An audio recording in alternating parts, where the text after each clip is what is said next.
Avec le maintien des élections municipales, on s'arrête sur l'autre information concrète à retenir du discours d'Emmanuel Macron jeudi. Tous les établissements scolaires de France sont fermés depuis vendredi soir et au moins pour 15 jours. 12 millions d'élèves sont concernés.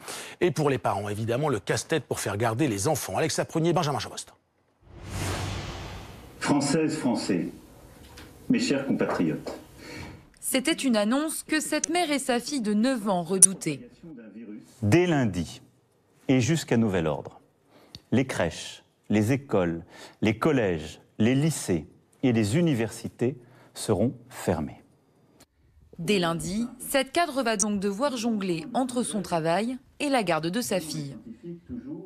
C'est une logistique assez compliquée, je peux dire, car on ne peut pas faire appel aux grands-parents, aux parents, donc à nos parents, parce qu'on ne sait pas si on est porteur ou pas de ce virus. Ça va être un grand casse-tête dans les jours à venir.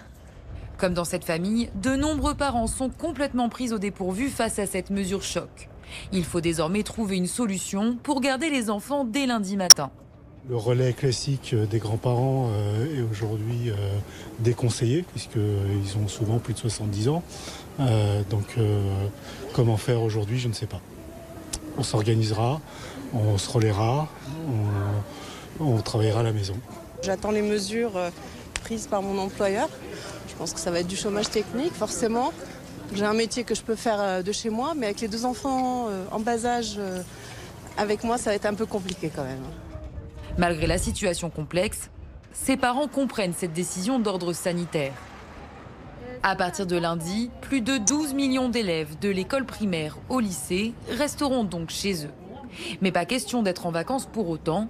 Ils ont pour consigne de travailler 4 heures par jour grâce aux plateformes en ligne. Face à cette annonce, les avis sont mitigés, notamment pour ces collégiens.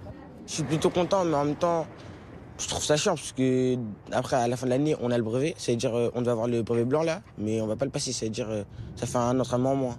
C'est bien et pas bien à la fois, puisqu'il n'y aura pas le prof pour nous expliquer et nous donner des conseils. Mais c'est bien puisqu'on apprend à être autonome. Mais alors, comment faire pour assurer un suivi pédagogique de qualité ?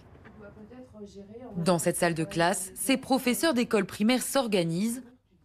Ensemble, elles conçoivent des cours et des devoirs pour les 2 prochaines semaines. Ils seront ensuite transmis aux parents d'élèves.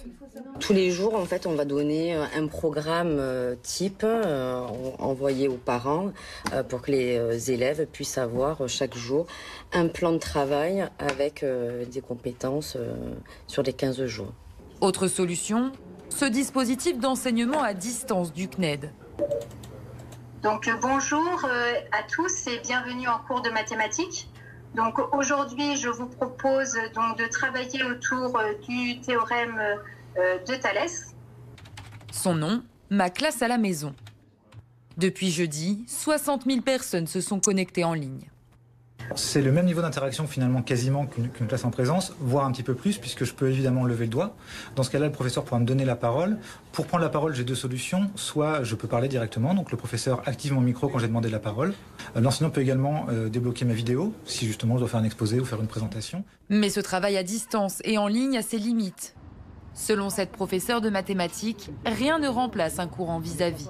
C'est des solutions, des bouts de scotch qui vont être mis, et c'est une façon de dire que tout ne s'arrête pas. Mais on sait que dans les faits, beaucoup d'élèves vont manquer d'autonomie de toute façon pour pouvoir travailler tout seuls. Certains vont manquer aussi d'entourage pour pouvoir les aider à travailler. Le ministre de l'Éducation nationale, Jean-Michel Blanquer, a de son côté annoncé que les établissements scolaires resteraient fermés au moins jusqu'aux vacances de printemps.